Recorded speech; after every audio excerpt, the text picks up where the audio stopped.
quite enough love for all of us. And in this very room,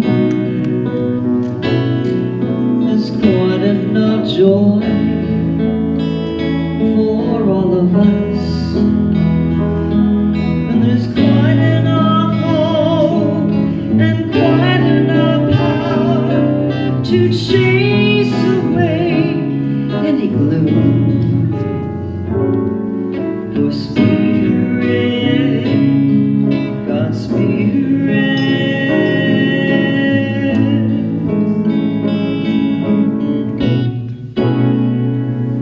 is in this very room, in this very room, in this very room.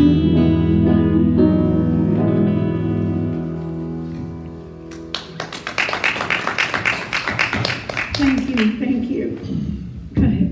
Cahill and Delane. So, good morning. I would like to start off with an affirmative prayer. So if you just want to get comfortable, just join me. Join me in prayer. As the music said, there is only one right here in this room. One life, God's life, which is my life. Right here. Every place on this planet, every place in this universe, there's only the one power and presence.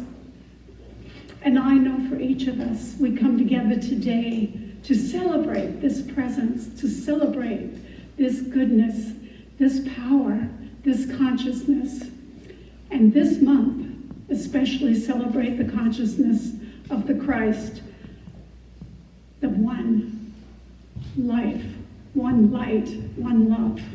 So I know for each of us, our perfection, our health, perfect health, our prosperity, perfect prosperity, creativity, unlimited creativity. And I know for each of us that we are love expressing spirit. We are lovable. We are love in action. So we come together to share. We come together to join in celebration.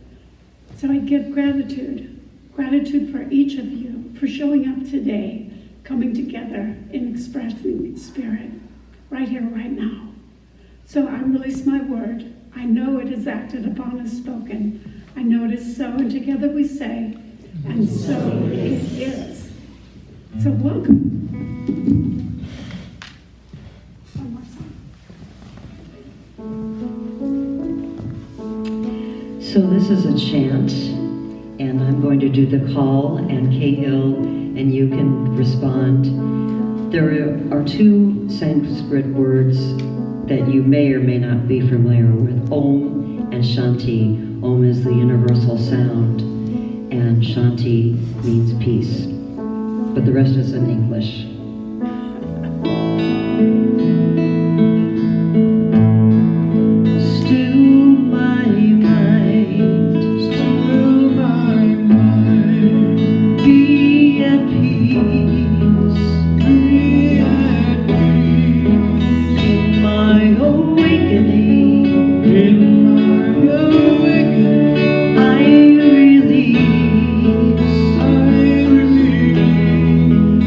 With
Perfect. Well, good morning, everyone. It's great to see all these smiling faces. And for anyone who doesn't know me, I'm Reverend Maureen Bishop, and welcome here today. We have some great entertainment. Thank you, musicians. Love them. So we believe there is a powerful good in the universe greater than we are, and we can use it. And we come together to teach, to demonstrate, and to inspire a positive spiritual approach to living. So today, to start us off, I'd like to invite Nancy.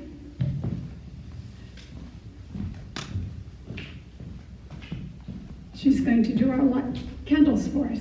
Thank you, Nancy.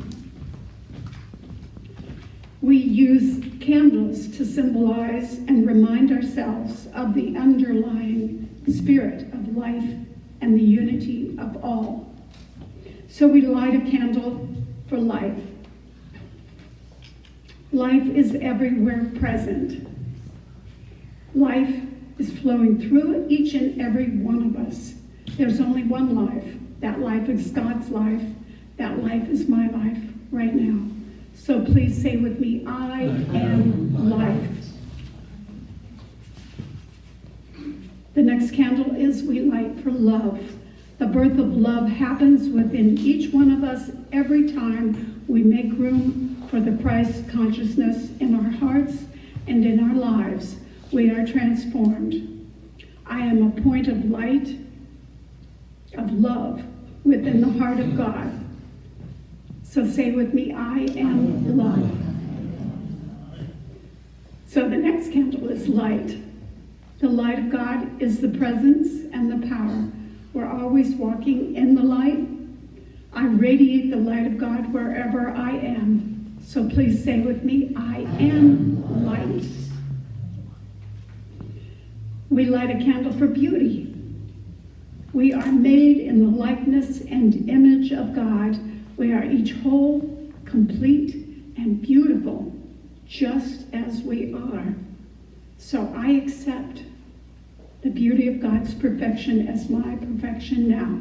So please say with me, I am beauty. And we light a candle for joy. Joy is the very nature of spirit and the true essence of each of us. We celebrate the joy of our own rebirth in one of God consciousness. So I bring joy to the world. So please say with me, I am joy. We light a candle for peace. Today and every day, we open our hearts to peace. I am a center of peace in the world. So say with me, I am peace. And finally, I just want you to take a moment to recognize your own inner light that is always shining within. And as we honor our own metaphysical path of wholeness, oneness, and mental healing through the practice of universal spiritual principles.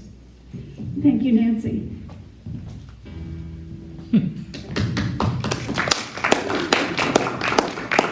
So, announcements. If it's your first time here, welcome. And we have please sign our guest book. And if you want to be on our mailing list, please leave your email. And And we have a little packet for newcomers out there. And please, if you're new, stay with us today we have a little fellowship. Food, good. So, announcements, let's see. Well, first I wanted to mention too, let's raise our hands for those of us here, ministers and practitioners, who can do prayer treatment for anyone afterwards. All right. So if you need a prayer treatment, just grab one of us. Or we have a request outside. We have a little form you can fill out and put in the request box. So, phones are off. It's okay to wear a mask. And other announcements, there are some announcements in your bulletin, and I made them yellow today in honor of Easter. But next week I'll be speaking about kindness, and the following week Reverend Kate will be back with us, and she'll be speaking. And we're going to be starting 5-week workshop. This thing called You. So if you're interested, let us know. And I don't think I have a sign-up sheet yet, but I think we'll be starting it the last Sunday. We might be starting it next week. No, the last Sunday. The 23rd. The 23rd. Oh, okay. Sorry, 23rd. I'm ahead of my time. Yes. Next week is Potluck Sunday. Yay. Yay. So I just wanted to give a special thanks to the people that make this their spiritual home, all the volunteers. And I just would like to mention Pat. Pat, where are you? Thank you for the beautiful flowers.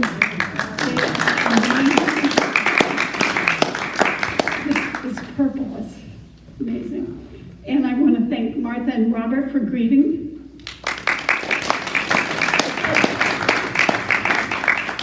And Martha brought treats today. Thank you, Martha. Yay, Martha. And Nancy brought some treats, and I brought some deviled eggs, you know. It's Easter. And thank you, Robert, for recording today, because Larry couldn't make it. And I wanted to thank Jan for the bookstore. Thank you, Jan. And Angel, it couldn't be with us this morning, but he set up for us, which was really nice of him to do. So, and if you're interested for next week, I have the volunteer list right outside the door here. So please sign up if you'd like to participate. Do the candles, do a reading. This is your community church. Thank you. So let's, in your program, there's a group reading, and let's sing this aloud, say this aloud. God is all, both visible and invisible. One presence, one mind, one power is all. This one that is all is perfect love and perfect abundance. I am the individualist expression of God. I am one with this perfect life, perfect love, and perfect abundance. All right, are you ready to sing? Everybody please stand. Let's get energized. You don't need lyrics on this one. You can put down your programs. This is called A Light in This World. We were talking about being a light. I am a light in this world, and I shine, and I shine, and I shine so bright. You will catch on just fine.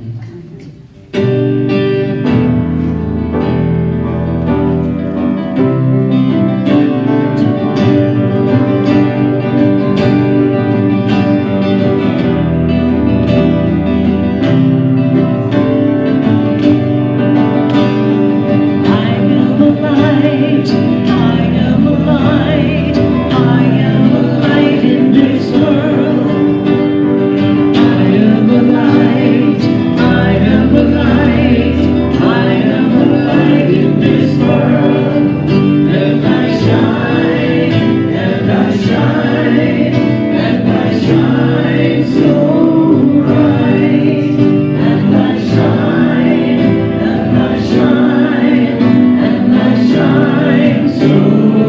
That was so beautiful. Let's do that again.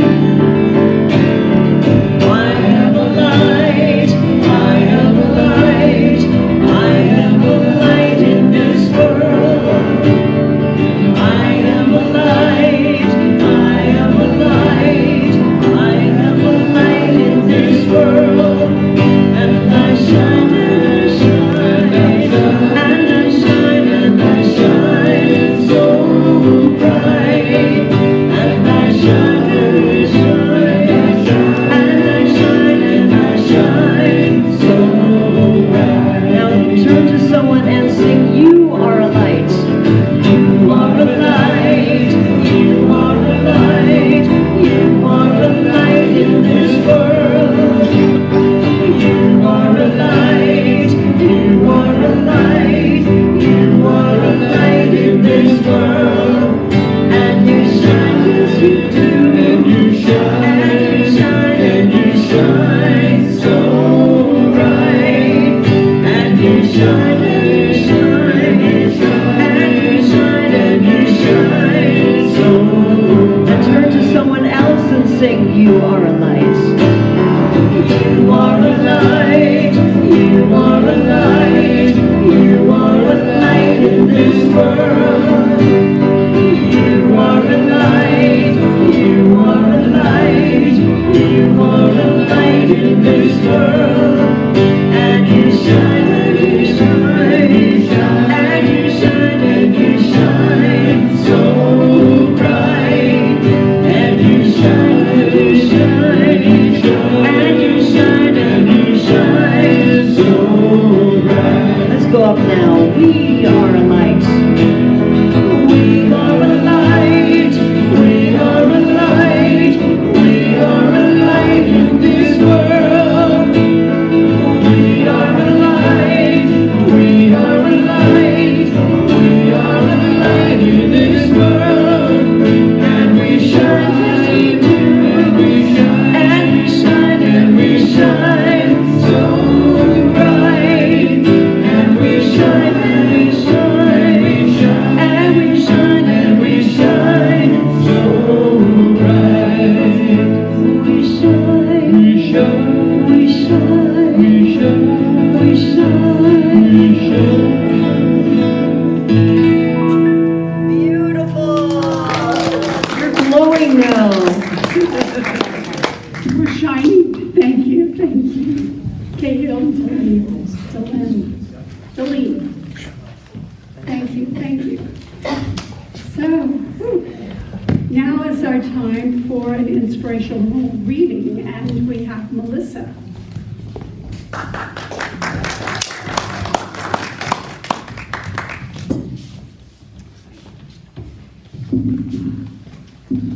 Happy Easter, one and all. And you've got the color of spring on, everybody. You guys are looking good.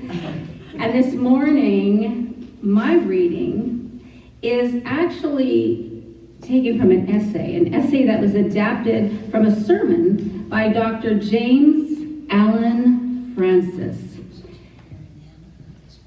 It's called One Solitary Life. Here is a man who was born in an obscure village, the child of a peasant woman. He grew up in another village. He worked in a carpenter shop until he was 30, and then for 3 years he was an itinerant preacher. He never owned a home. He never wrote a book. He never held an office, and he never had a family. He never went to college. He never put his foot inside a big city. He never traveled more than 200 miles from the place he was born. He never did one of the things that usually accompany greatness. He had no credentials but himself. While still a young man, the tide of popular opinion turned against him. His friends ran away. One of them denied him. He was turned over to his enemies. He went through the mockery of a trial. He was nailed upon a cross between two thieves. And while he was dying, his executioners gambled for the only piece of property he had on earth, his coat.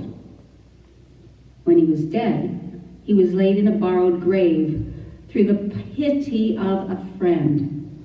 19 long centuries have come and gone, and today he is a centerpiece of the human race and leader of the column of progress. I am far within the mark when I say that all the armies that ever marched, and all the navies that were ever built, and all the parliaments that ever sat, and all the kings that ever reigned, put together, have never affected the life of a man or woman upon this earth as powerfully as has that one solitary life. And so it is. Reading. Okay. We have another song. Thank you. We're going to do a great song by Carl Anthony. Many of you know Carl. He's just a wonderful singer-songwriter and a great friend of ours. And this is another chant song. So this time, Cahill is going to sing the call, and you and I are going to respond. So just rise up, right? Just say whatever I say. Okay? And it's a beautiful song. It's a message of resurrection, not only for ourselves, rising up our divinity in ourselves. You may want to stand up on this one. Oh, yeah. If you feel like it.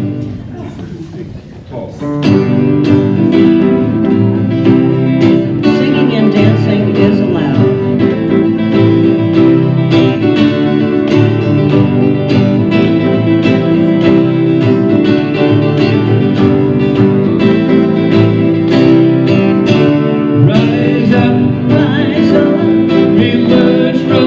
Stand up, ignite the flame and we're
my honor to introduce our speaker today, Dr. Reverend Lori Mack.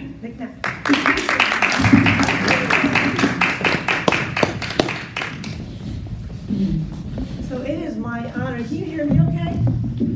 My mic is on, we're good? Yeah, it's my honor to be here with you this morning for Easter. You're not on. No, it's not on. I can hear you just fine. It says it's on. Can you hear it now? Yeah. Maybe just not close enough. Yeah, Kate had asked me to speak because I just came home from the Holy Lands. And I had an amazing experience, and she thought I would maybe able to want to share with you. You know, I went to the Holy Lands in 1999. You can't hear me? No, you're not on. My light is on. It is on, it's just. Robert, do we need to turn it up? Okay, well, I'll just talk loudly right now, okay? So, anyways, I wanted to tell you that in my meditation, I was thinking, okay, now what am I going to do? And it came to me, one solitary life, even though my talk is not about one solitary life. But the reason why that came to me, because for years I worked at Radio City Music Hall in New York City. And there was one number that we could not change in that show because it was by popular demand that we are not allowed to change that number. And that was the nativity scene. And it was the last number of the show. Now you imagine a stage as big as a football field. That's Yes. perfect. Big as a football field, and we have like a mountain up there with with Joseph and Mary, and Jesus is in the cradle. And then we have live camels and live sheep and live mules that come on with the shepherds, and I was one of those shepherds. And then we sit on the rock, and then we have the three kings that come in with these elaborate costumes and people behind them with their frankincense and myrrh and gold. And then the scrim pulls down, it's like a clear scrim, and then the words from One Solitary Life just roll. And it is narrated, and it is so beautiful to honor Jesus the Christ during Christmas, and it's also beautiful to honor Jesus the Christ every day. And today, since it's Easter, the transcendent into the eternal. So today we are honoring the Christ consciousness. And what I wanted to do is I wanted to share with you today the metaphysical teaching of the Lord's Prayer, because this is inspired, by the way, by Emmett Fox, and also inspired by my Holy Land tour. And the thing is about the Lord's Prayer, it's really the only document that was created by Jesus the Christ. Isn't that amazing? And it has survived over 2,000 years. And it is the common denominator of all Christian religions. So just think that when you're silently in the innermost state of your mind, the secret space of your mind, reciting the Lord's Prayer, there are probably thousands of other people saying the Lord's Prayer at the same time, and you don't even realize it. And this is how powerful this prayer is. Now, Jesus tells us, reminds us not to parrot the prayer, that we have to say the prayer with sincerity, because the prayer works on all levels. It works for someone who's, sincerely a materialist, or who has a simple mind, but also for someone who's on a great spiritual journey. And the Lord's Prayer depicts the spiritual journey in life. Now, the first two words, some people say the first two words, that is my religion. Our Father, Jesus says.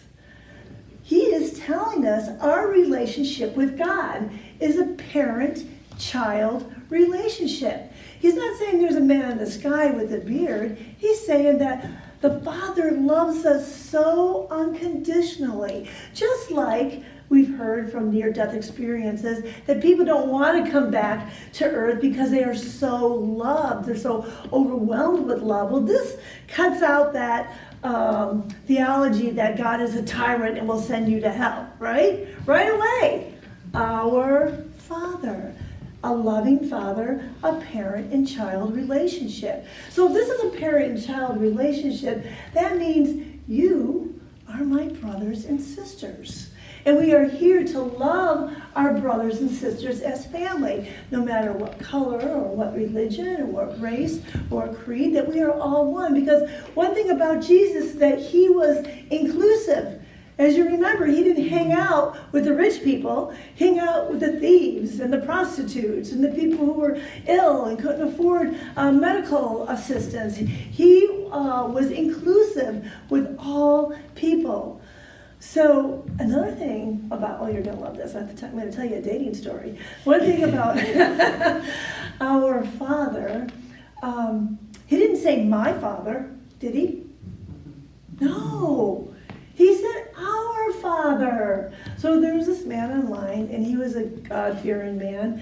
And I said, oh, I don't think that we would probably see eye to eye religious-wise. He goes, oh, no, I want to go out with you. I want to take you out. I was like, oh. So anyways, we went out, and it was a beautiful rooftop, and we had a couple glasses of wine. And he said, now, do you think that you would be willing to get married?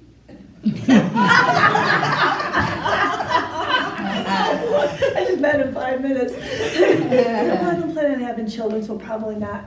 He said, do you believe that Jesus is the Son of God? I said, I do. I go, but I believe that you're the Son of God and I am the sonship of God. He said, check, please. That was the end of the game. I mean, people really do believe this, and that's okay. So we're here to love everyone. That's where he was at. Our Father, who art in heaven. So Jesus tells us this is the nature of God, that God is in heaven and we are on earth. So God is first cause, right? And we are the manifested version of God. Earth is manifestation. God is first cause, God is absolute, God is wholeness, and we are the divine wholeness, all that God is. Because a lily produces a lily doesn't produce a rose. So all that God is, God's DNA is what we are. This is the first 2 steps of prayer. God is all there is, and I am one with God. Our Father, who art in heaven, hallowed be thy name. Well, when you name something, you tell the nature of that. So hallowed means wholeness. It means holy. For our Father is holy. And if our Father is holy, then we are holy. So I'm just going to bring in a story from the Holy Lands, and this is the second time I went. And the reason why I went a second time, because the lady that runs the tour runs a first-class tour. And not only that, she loves the Lord. She's a Christian. They're all Christians on the bus, and I don't tell anything about myself. They're all Christians. About 1 out of 35 people is a Christian minister. And she read, I mean, she'll break all the rules. She's just like Jesus. She's a rebel rouser, and she'll break all the rules for the glory of God. And she read somewhere that there was a convent in Nazareth. And in that convent, within the past 10 years, they excavated the basement. And that was the childhood home of Jesus Christ. So she went there and she knocked on the door and they weren't answering. And she knocked on the door and she kept on knocking until they answered. She said, oh my God, I so love the Lord. And I read that underneath this convent that you have the home of Lord Jesus Christ. Please, can I come in? So they let her in. And because of who she was and her love for the Lord, they let her in. They let her see it. She says, oh, they go, we don't let any tours here. Well, I have a wonderful tour company, and can I just bring my people here?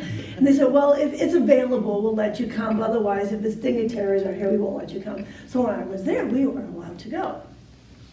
And we went downstairs and we saw, it was all brick and like ruins. And there's a room in that room, this is the reason why I know it's Jesus' home, was a tomb. And in the tomb was an ossuary box, right? An ossuary box is a box that you put bones in after the flesh has fallen off, a skeleton. And on top of that box it said, Joseph, the father of Ishua. And Ishua is Jesus. And so it was just a beautiful, amazing experience. And every time we go, she always makes everything so special when we are in the Holy Lands. So here we go. Our Father, who art in heaven, hallowed be thy name. Thy kingdom come, thy will be done, on heaven as it is on earth.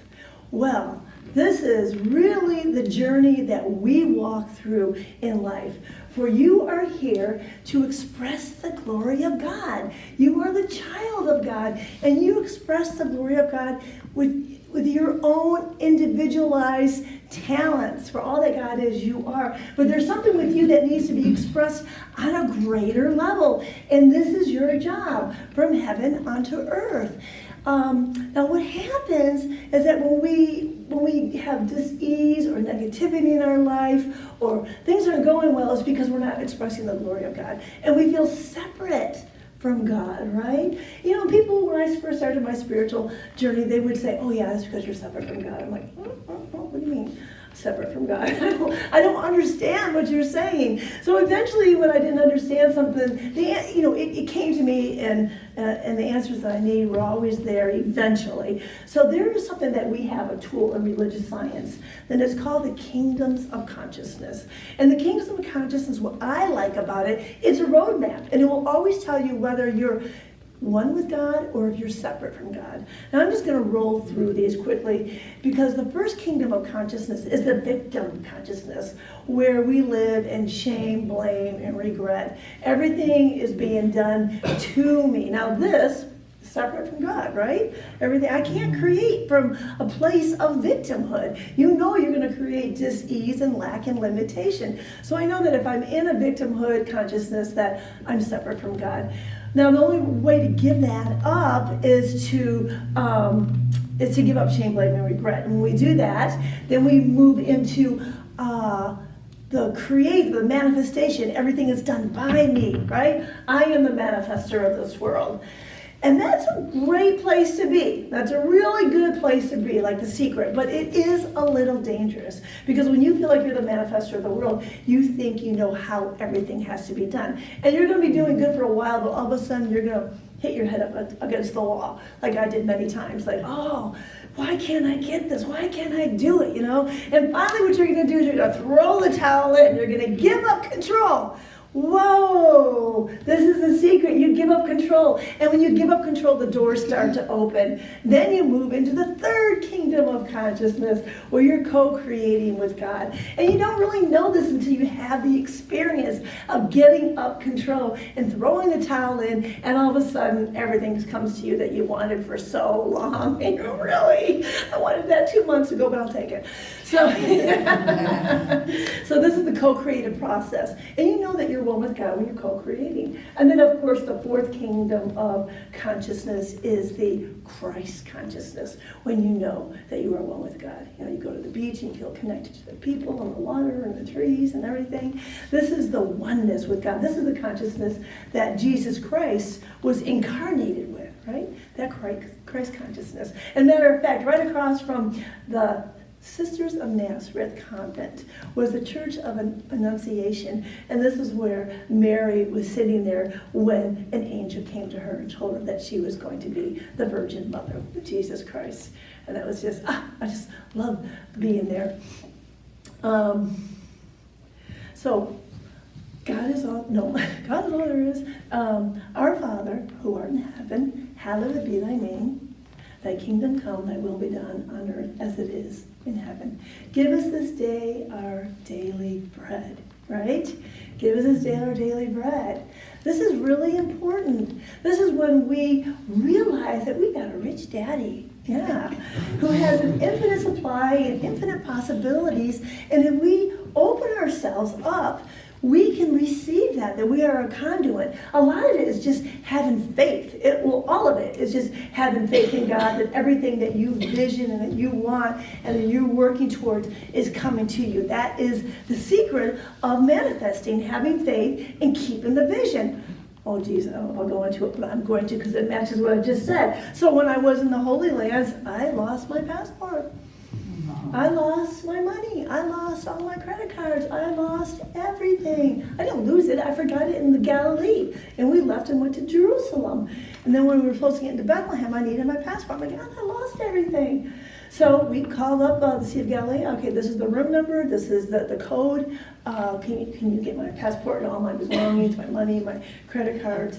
And they said, no, it's not here. It's not here. Oh my God. So then I went to the passport office. They said, well, we don't believe you, and your probably selling it on the black market for $50,000. Right? Do I look like that type of person? So I had to convince them that I wasn't doing that, and finally they did give me an emergency passport. But what happened is in my mind, I had faith. I rehearsed, like with Limerick Taggart tells us to do to rehearse. I rehearsed somebody handed me that packet, and in that packet was my passport, and my money, and my driver's license, and my global entry card, and my health insurance card, everything that I had in there. I just kept on hanging on to that. So the next day I was leaving, the day before I was leaving, I received a phone call saying, "We found everything. We found your passport, we found, and your money, and everything's in it. And we have a bus in Galilee, and it's coming to Jerusalem. And if you meet us at a hotel at a certain time at 4 o'clock, we will give you everything." So I was there, half a mile from where I was at. I went there. I had faith, and they handed me everything. Whoa, I couldn't believe it. The money was there, $345. So I'm getting off the track here. Okay, so the bread. Okay, now one of my favorite things about the Holy Lands is, the Mount Beatitudes. And we had Rabbi Jack on tour with us. He's a Messianic Jew, Jews for Jesus. And he sat there, and we're on Mount Beatitude, and the mustard seed flowers are blooming, and the Sea of Galilee is in the back, and he's given us the Sermon on the Mount. You know, I could hear that over and over and over again. It was so great. And then he tells us about the fishes and the loaves. Right? That's a great story. You can't help it. But hear that one. The apostles like, "Okay, Jesus, everyone's getting hungry. Can we let them go?" "Oh, no. What do we have to eat?" "Well, we have a couple fishes and like 5 breads of loaves." "Okay, give it to me." So he takes it and he gives thanks to God for the food. And he says, "Okay, hand this out to 5,000 people." And they have 12 baskets left over of fishes and loaves. You know, it's like, how can you not love that story?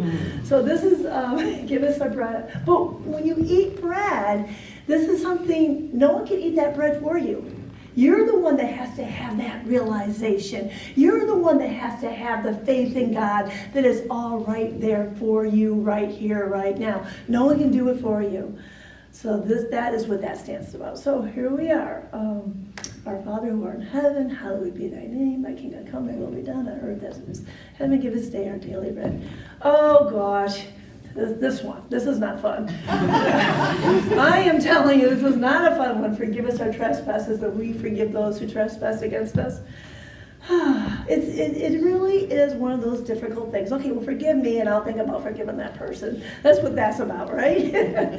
So, you know, I think he teaches us this because, well, of course, he's the greatest teacher of forgiveness, because when we don't forgive somebody, and it's easy to build up resentments in our body, we become diseased, right? This is when we have to go to the hospital. We probably close down the whole medical field if every day we forgive everybody that does something to us, because every day someone's wronging us in some way or another, right? This will become disease. And I thought every day before I did this talk, I'm going to meditate on one phrase, okay? So I meditated on this phrase: forgive us our trespasses, and we forgive those who trespass against us. And I said, is there anyone I have to forgive? Please bring them forward. And during my meditation, I go downstairs and I get a text. Oh my God, she betrayed me. I have to forgive her. So I sat down, and, you know, Ernest, Emmett Fox says, this is how you forgive. You sit down and you have a little prayer.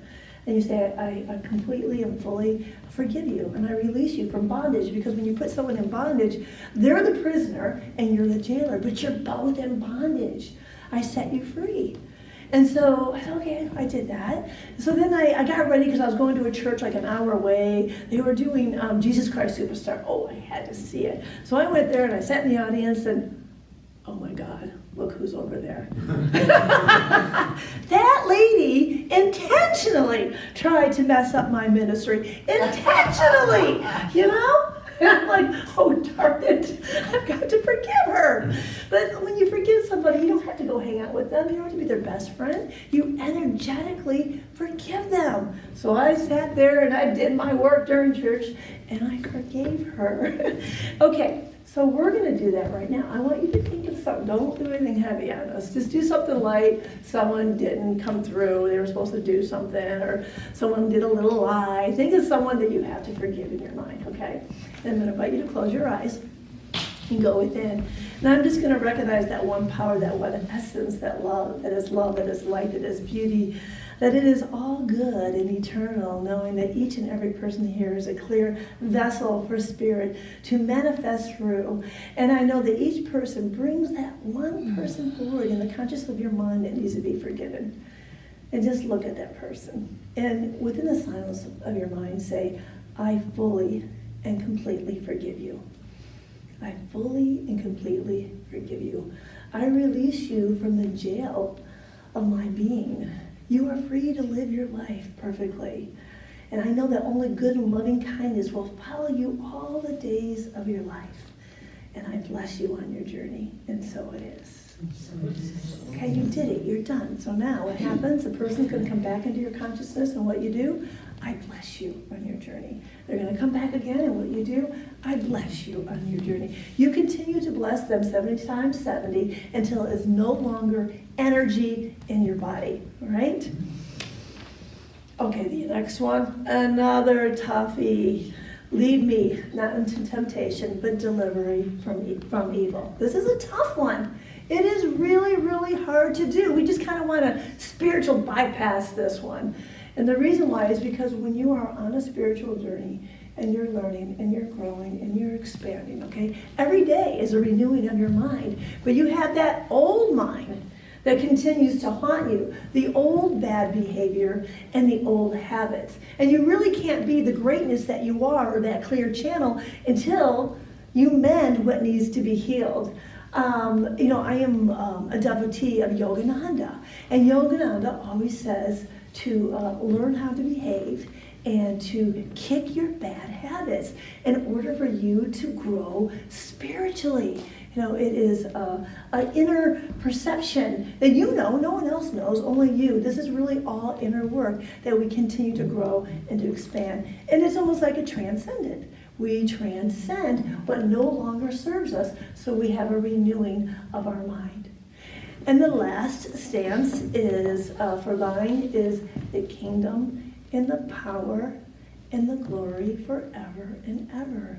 Basically saying that the kingdom is the creation of the world, of God. That we are here to be conduits for that world. So every day, know that divine intelligence is working through you. Say, divine intelligence is working through me. Divine intelligence is working through me. One more. Divine intelligence is working through me. I lied, forgive me, one more. Divine intelligence is working through me. So you almost do like a segment in intention, like Abraham hits. The minute you walk into church, divine intelligence is working through me. The minute you go home, divine intelligence is working through me. The moment you're going into your prayer, divine intelligence is working through me. The moment you're going to create something amazing, divine intelligence is working through me. And when we have this, what we are, we're not separate from God, we're connected with God, and we're in divine co-creation. So, I'm going to invite you to recite the Lord's Prayer with me, and I'll have you repeat after me. And we want to do this with sincerity. And now that you kind of have an overview of what it means, it could be a different prayer for you, right? Okay, so close your eyes. You repeat after me. Our Father, who art in heaven, hallowed be thy name. Thy kingdom come, thy will be done, on earth as it is in heaven. Give us this day our daily bread. Forgive us our trespasses as we forgive those who trespass against us. And lead us not into temptation, but deliver us from evil. For thine is the kingdom, the glory, forever and ever. So it is. Yes. Amen. Wow. Thank you, Reverend Dr. Lori Mack. Wow, that was so inspiring. Thank you. This next song is one we don't get to do very often, but we love doing it on special holy days like this. It's one that we wrote, and it's about, in fact, the title is A Most Extraordinary Man. So you can plug in whoever you want to this. In fact, I think today it would be most appropriate to plug in Jesus the Christ. But you don't have to. You could be Yogananda for that matter.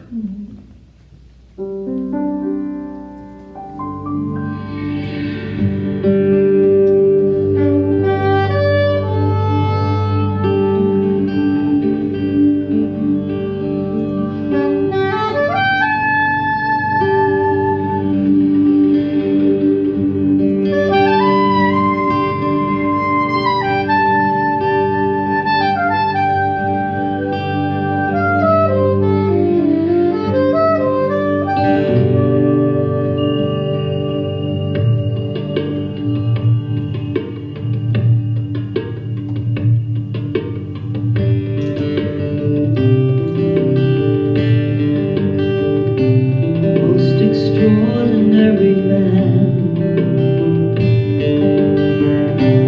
most extraordinary man.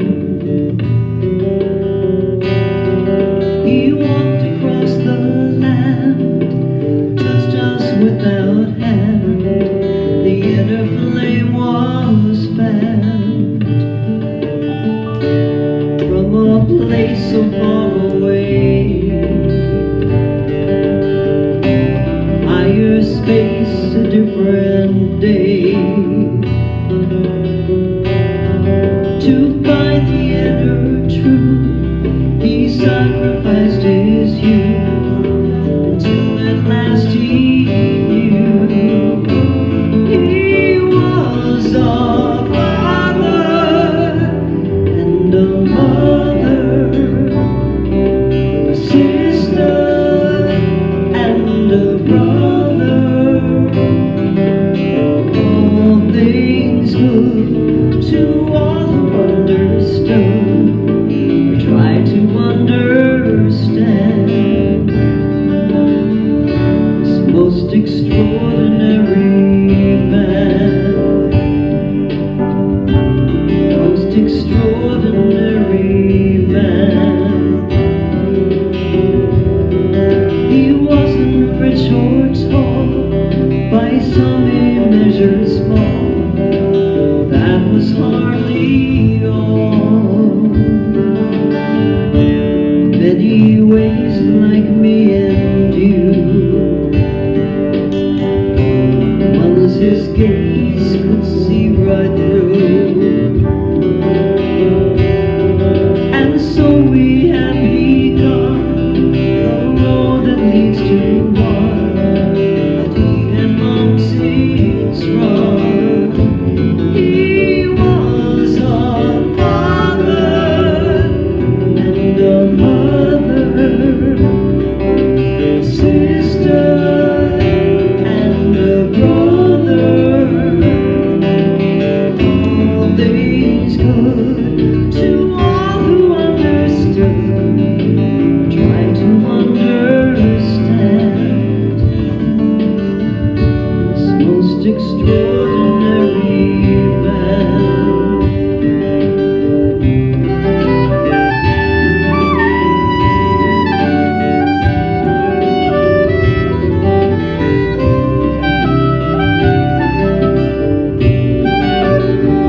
Thank you, Angelina. It was beautiful. Thank you very much. Love that song you wrote. So this is the time where we practice our conscious giving. And right. So today is celebrating Easter. We also have some Easter eggs out there. And just grab an egg, and there's an affirmation in that egg for you. And if you want to give them out, Jan, while we're doing this, this would be great. And just recognize that this conscious giving, you're giving from the heart, and you're giving back to your community, and all that you give, you receive back in the world. So I invite you to close your eyes and go within. I'm just grateful for this generous community, knowing that as they give, they do receive, and doors of opportunities are continually open for each and every person. This is the essence of love, and this is the essence of God as their life, being that conduit of the child of God on earth. And I am grateful for this overabundance that we continue to receive in this community, and so it is. And so it is. Please sing, I am so blessed with us. I am so blessed. I am so blessed. I am so grateful for all that I have. I am so blessed. I am so blessed. I am so grateful. I am so blessed. I am so blessed. I am so blessed. I am so blessed. I am so grateful for all that I have. I am so blessed. I am so blessed. I am so grateful. I am so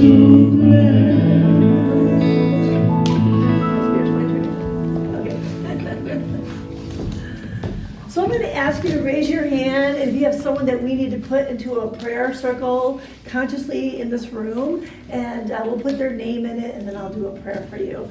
So raise your hand. Laura. Laura. Kevin. Kevin. Josh. Josh. Linda. Linda. Brad. Brad. Neil. Neil. Karen. Karen. Reverend Kate. Reverend Kate. Heather. Catherine. Did you say Catherine? Heather. Heather. That's her hand raised. Josh. I'm going to put Larry and Elaine Bungay. Horace. Horace. Todd. Todd. Can we put your wife in? Me? Yeah. No, I was pointing at her. Oh, yeah. I'm cool. You're good. Okay. Anyone else? Kelly. Kelly. All right. So I invite everyone to come in, close their eyes, and go within. Could I get a little pretty music underneath? Is it possible? I like the dramatic, the drama of it all. Yeah, thank you. It feels good. I feel like I'm home with spirit when I hear music, and I feel music. I feel the power and the creative presence of God working through me, as me, and by me. Divine intelligence is moving through me now. For I know there's one life, and that life is God, and that life is beautiful, and that life is perfect. That life is first cause. It's absolute, omnipresent, omniscient, all-powerful, all-knowing, and know all good. And I know that I'm one with this power, this presence for God. I know that I am that clear conduit of wholeness, living and moving and having my beingness in the world. So we have this circle of love, this beautiful community, and we put our family and our friends and each person, their name was spoken in this room. They are in our consciousness for a higher healing, whether it is a physical healing or a financial healing or a worry or whatever it is in their life. I know that all crooked paths are made straight right here and right now. And I am just grateful for this divine truth. I'm grateful for Jesus Christ and the teachings that the Christ brought to Mother Earth. And I'm grateful for all that God is. I'm grateful for the glory of God that everyone has brought here, creating their individualized expression of the whole. And I just release this into the universal law, knowing that it is good and it is done. And so it is. So it is. Thank you so much. We invite you to stand for our closing song.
Amen.